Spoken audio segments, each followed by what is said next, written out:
आज निसर्गदत्त महाराज से हम लोग सीखेंगे कि सत्य क्यों बोलते हैं, सत्य को क्यों इस दुनिया को मिथ्या या झूठ बोलते हैं, और इन सब बातों से क्या हमारी लाइफ में कोई ऐसा ट्रांसफॉर्मेशन आ सकता है कि हम हमेशा हमेशा के लिए सभी प्रॉब्लम से, सभी मिजरीज से फ्री हो जाएं, और उसके बाद हमारे वजह से हमारे आसपास के लोगों की लाइफ और बेहतर हो जाए।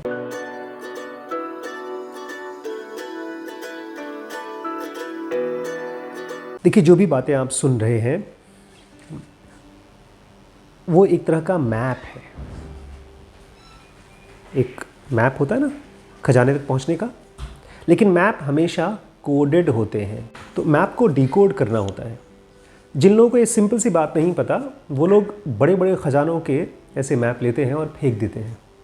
उसमें दो वजह होती है, एक तो उनको ये भरोसा ही नहीं है कि ख़जाना है, इसलिए फेंक देते हैं, और दूसरा ये कि ये जो मैप है ये बहुत मुश्किल है या गलत मैप है, इसलिए भी लोग ख़जाने नहीं खोज पाते। लेकिन ये ख़जाना, स्पिरिचुअल ख़जाना, इसका क्या प्रूफ है? एक तो सिंपल सी प्रूफ ये है कि पूरी दुनिया बहुत इंटेलिजेंट तरीके से चल रही है। बाहर की दुनिया अगर छोड़ दीजिए, वो केओस लगता है, तो आपकी फ़िज़िकल बॉडी के अंदर की दुनिया तो बहुत ही सिस्टमेटिकली चल रही है। सिंपल सी मिट्टी में से बनता है बीज, बीज में से बनता है पेड़, पेड़ में से बनता है फल, और फल को हम खाते हैं तो बन जाता है ब्रेन, हार्ट, टिश्यू, पता नहीं क्या क्या बनता है। तो एक ये लॉजिकल प्रूफ है कि हाँ, देयर इज़ इन इंटेलिजेंस।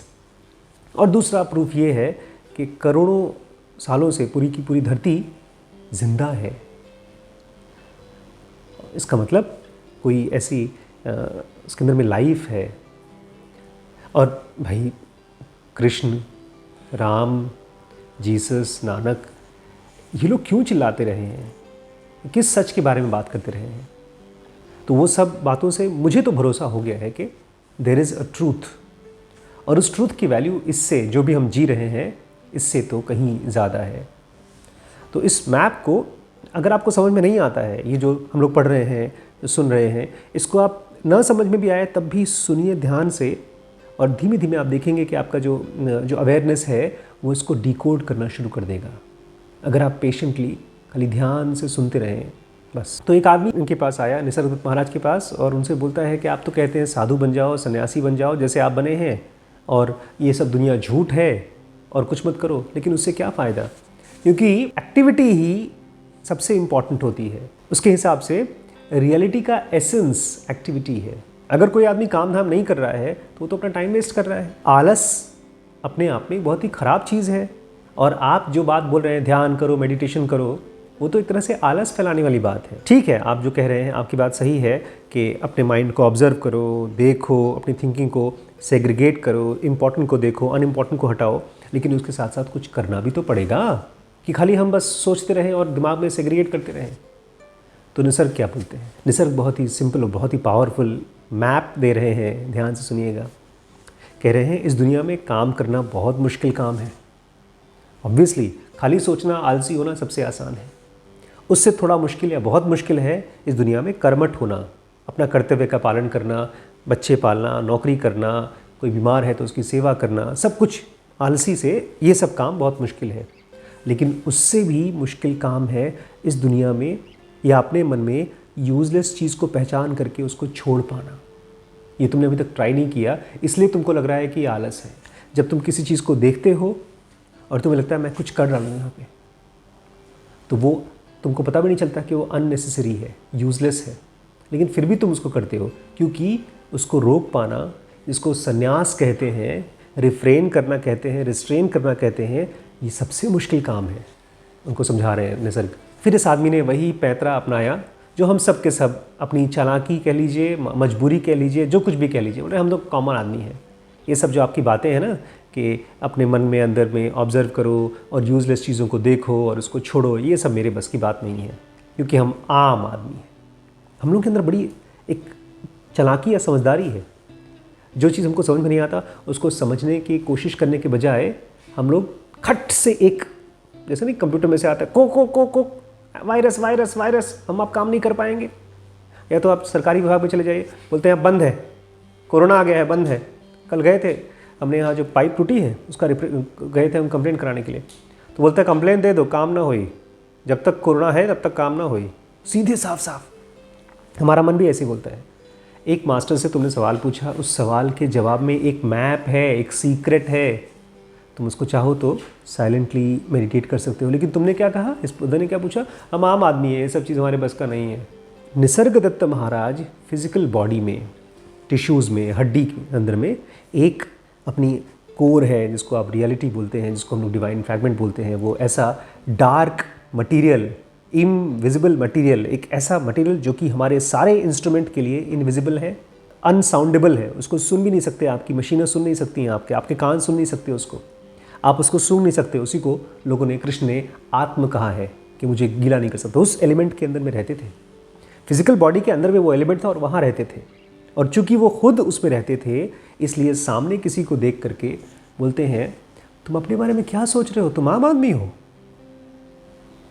ये तुमने बहुत बड़ा इल्यूजन पाल रखा है, तुम असल में रियलिटी में कोई ऐसी चीज़ हो जो मर नहीं सकती, तो तुम वो ही रहोगे। कोशिश भले कर लो तुम आम आदमी बनने की, आज नहीं तो कल, कल नहीं तो परसों तुम ज़रूर उसी रियलिटी को पहुंच जाओगे। और अभी जो तुम आम बोल रहे हो, ये तुमने एक झूठ को पकड़ करके अपना मान रखा है, इसलिए तुम बोल रहे हो कि तुम आम हो। निसर्ग एक और बात समझाने की कोशिश करते हैं कि जब भी हम लोग मन में सोचते हैं कुछ या इम्प्रूव करने के बारे में सोचते रहते हैं कि मैं इनकी बात सुन लूँ, किसी तरह से मेरी लाइफ में चेंज आ जाए, तो ये जो थॉट प्रोसेस चलता है ये खाली वर्बल एक्टिविटी है। ये ऐसा समझ लीजिए जैसे आपने एक दरवाज़ा खोला और उसमें से आवाज़ आ रही ची, या कोई सामान गिरता है तो उसमें से आवाज़ आती है ठा। रियलिटी में कोई भी चीज़, ख़ासतौर से जो परफेक्शन वाली चीज़ है जिसको आप आत्मन बोलते हैं, वो बिल्कुल डिस्टर्ब नहीं होती अपनी जगह पर। अभी भी आप इस बॉडी के अंदर में बैठे हैं, कुछ दिन पहले आपके दादाजी की डेथ हुई कोरोना की वजह से, वो भी अपनी डिवाइन फ्रैगमेंट की जगह से हटे नहीं है। जो चीज़ हटा है वो केवल ऊपर का खोल हटा है। ये निसर्ग उनको याद दिलाने की कोशिश कर रहे हैं। और जब भी हम लोग सोचते हैं ना कोई और हमको बता दे, कोई गुरुजी बता दे और हम उसको सुन करके हमारी लाइफ बदल जाए, तो ये केवल आइडियाज़ हैं। इस फिज़िकल बॉडी के साथ जब तक ये चलती रहती है और इसके ऊपर हम लोग काम नहीं करते हैं, तब तक दिमाग में ढेर सारे थॉट्स चलते रहते हैं। उसी में से एक थॉट ये है कि हम आम आदमी हैं, हमको आप हेल्प कर दीजिए, हमारा ग्रोथ हो जाए। तो निसर्ग बोलते हैं ये सब केवल बक बक बक बक तुम्हारी आवाज़ कर रही है, इसकी विश्वास मत करो। बोलते तुमको आज नहीं एहसास हो रहा है। सूरज को देखते हो, सूरज सब कुछ जानता है लेकिन एक चीज़ नहीं जानता है, अंधेरे को कभी नहीं जान सकता, वो जान ही नहीं सकता, उसके स्वभाव में उजाला है। ऐसे ही तुम्हारे अंदर में एक सेल्फ है, वो किसी और चीज़ को नहीं जानती। तुम बोलते हो कि अरे महाराज जी हमारी हेल्प कर दीजिए, ये जो तुम बोल रहे हो ना, ये सब एक झूठ फिजिकल फॉर्म है। और ये जब रोता है उस डिवाइन फ्रैगमेंट के सामने, तो डिवाइन फ्रैगमेंट उसको कुछ रिस्पॉन्ड नहीं करती, क्योंकि वो जानती है केवल एक सपना है ये। और ये जो तुम बोल रहे हो, ये पता है क्या है, कौन है? ये तुम्हारा माइंड है। और माइंड एक बड़ा लिसलिसा एलिमेंट है, चिपकू एलिमेंट है। वो जिस चीज़ के बारे में सोचता है वही हो जाता है। इसको आप प्रैक्टिकल करके देखिए। आप 3 दिन तक किसी भी स्ट्रेंजर की वीडियोस देखना शुरू करिए जिसको आप जानते भी नहीं हैं। ये ऐसे ही घर से निकलिए और एक रोड पर से एक पत्थर उठा के लाइए और अपने टेबल पे रख लीजिए। 3 दिन तक उससे बातें करिए, उसकी आंख बना दीजिए, उसका नाक मुंह बना दीजिए। और चौथे दिन अगर कोई उसको उठा के ले जाएगा तो आपको गुस्सा आ जाएगा, मेरा दोस्त था ये फैक्चुअल है। लोग ये करते भी हैं, जाते हैं दुकान में, तांबे का सामान ले आते हैं, उसको बोल देते हैं ठाकुर जी, उसकी आंखें बनी रहती हैं, और उसको हफ्ते 10 दिन 15 दिन महीना 2 महीने तक उसको टीका लगाते हैं, उसको नहलाते धुलाते हैं, और उसके बाद उनके ठाकुर जी हो जाते हैं। उनको कहीं गायब हो जाए तो हार्ट अटैक हो जाता है। तो ये क्यों होता है? उस मूर्ति की वजह से नहीं, उस पत्थर की वजह से नहीं, हमारे माइंड के लिसलिसेपन की वजह से। क्योंकि जिस चीज़ के बारे में सोचता है वही हो जाता है तुम्हारा माइंड। लेकिन इस बेचारे माइंड को पता ही नहीं है, वो जो कुछ और बनने की कोशिश कर रहा है उसका असल में सोर्स वो बाहर का चीज़ नहीं है, वो अंदर का डिवाइन फ्रैगमेंट है, जिसकी वजह से वो लाइफ में आया है, जिसकी वजह से वो सोच पा रहा है कुछ भी। बड़ी कमाल की चीज़ है ये। हमारा माइंड दूसरे के बारे में सोचता है, दूसरा बनने की कोशिश करता है और सोचता है कि दूसरा बन गया हो, लेकिन होता क्या है? True self. ये ठीक ऐसा है जैसे आपका प्रोजेक्टर देखा है? प्रोजेक्टर अपने प्रोजेक्शन में से निकलता है, दीवार पे प्रोजेक्ट करता है। पूरी दीवार को वो उजाला करता रहता है लाइट से, लेकिन उसका ट्रू सोर्स कहाँ है? अंदर से प्रोजेक्टर में। और उसका भी ट्रू सोर्स कहाँ है? बिजली में। बिजली हटा दीजिए, सब खत्म हो जाता है। ऐसे ही हमारा माइंड दूसरे को सोचता है, दूसरे को होता है, लेकिन असल में वो रियलिटी में डिवाइन फ्रैगमेंट से उसकी लाइफ आई है। और जो तुम सोच रहे हो कि तुम फिजिकल बॉडी हो, तुम्हारी लाइफ में मिजरी है, दुख है, डेथ है, ये सब तुम्हारे माइंड के एजम्पशंस हैं, अंदाजे हैं। इससे तुम्हारे ऊपर कुछ असर नहीं पड़ रहा है। तो एग्जाम्पल देते हैं, बहुत पुराना एग्जाम्पल है, बहुत ही पुराना एग्जाम्पल है। सूरज के और हमारे बीच में बादल चलता रहता है और अंधेरा हो जाता है, कुछ देर के लिए एकदम काला छा जाता है, बारिश हो जाती है, लेकिन उसकी वजह से सूरज की रोशनी में कोई कतरा फ़र्क नहीं पड़ता। ऐसे ही तुम्हारे गंदे से गंदे थॉट, दुखी से दुखी थॉट की वजह से भी तुम्हारी डिवाइन फ्रैगमेंट में उसकी रोशनी में कोई फ़र्क नहीं पड़ता। कुछ भी सोच लो, तुम मरने का भी विचार कर लो, मर भी जाओ तो भी डिवाइन फ्रैगमेंट को कोई फ़र्क नहीं पड़ता। अगर कोई ये सोचता भी है कि बेचारे की आत्मा छोड़ के चली गई, मर गई, ये आइडिया भी अपने आप में रेडिकुलस है, ये हंसने लायक चीज़ है। जो डिस्ट्रॉय करता है वो हमेशा डिस्ट्रॉयड से ज़्यादा ताकतवर होता है। इस दुनिया में हर एक्टिविटी डिवाइन फ्रैगमेंट की प्रेजेंस की वजह से होती है। उसको कोई डिस्ट्रॉय नहीं कर पाता, लेकिन उसकी वजह से हर चीज़ क्रिएट होती है और हर चीज़ ख़त्म होती है। कोई भी चीज़ इसको डिस्टर्ब नहीं कर पाती। जैसे हम लोग सुबह उठते हैं तो स्वप्न ख़त्म हो जाता है, हम जग जाते हैं। ऐसे ही रियलिटी या डिवाइन फ्रैगमेंट ही अल्टीमेट डिस्ट्रॉयर है और कोई किसी को डिस्ट्रॉय नहीं कर पाता, कोई भी। इसलिए तो कृष्ण कहते हैं अर्जुन से, अर्जुन तुम इनको तीर मारो, तलवार मारो, कुछ भी मारो, तुम ये भ्रम में मत रहना कि तुम मार रहे हो, ये सब चीज़ मैं कर रहा हूँ।